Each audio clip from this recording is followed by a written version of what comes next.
first one is... Okay guys, nagpagsayin lang na. Alright.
Question. Diba?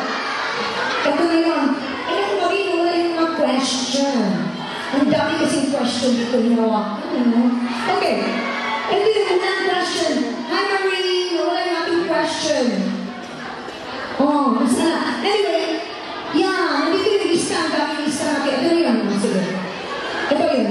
Okay. Very good. We're gonna ask my first question. This is from all the fans in Singapore. Okay? Sino ang naging crush mo sa PBB House? Sino po si Kuya?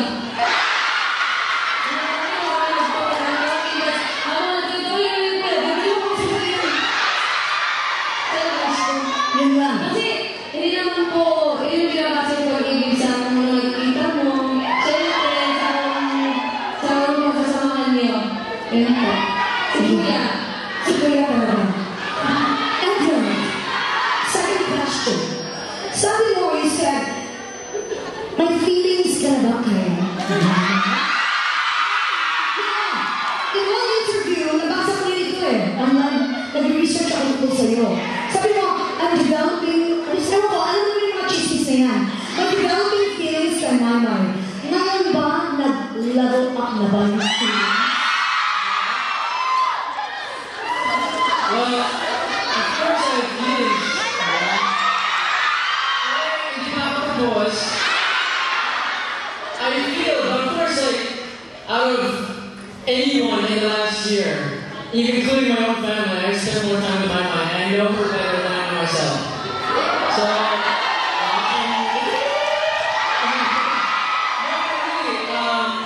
of course, every day I get to know her even more. So, it's simple as that. So, if you say, hey, your feelings, of course. One of the closest people in my life to me, so, yeah. Wow. So, serious ito. May pag-asa itong love team na to. Nagkaroon na ba kayo ng misunderstanding o takbuhan? Ano? Nagkaroon na ba kayo ng takbuhan? Misunderstanding? At ano ang dahilan? Yes, you did. Ano? Kailan ba yan? Hindi na meron takbuhan? Madami man. Talaga? Dahil ikaw, Bisaya kaya tayo yung accent mo. Example, sabi ko sa'yo, gusto ko chicken. Kasi hindi sa akin man, baboy. Ano ko chicken? Yung bisa-bisa na ito. Ano ka na? Hindi ka ba pagkain mo? Mama, can you turn off the music? No. Please. Time. Just no.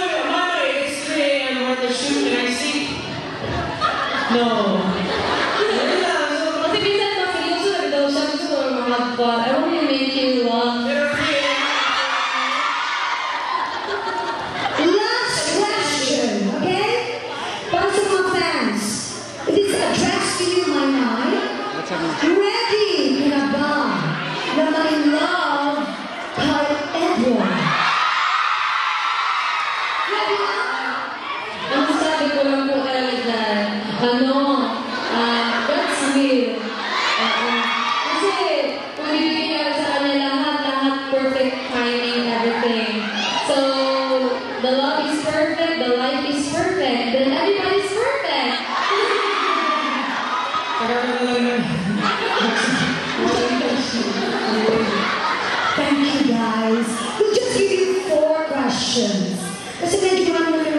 stage, diba?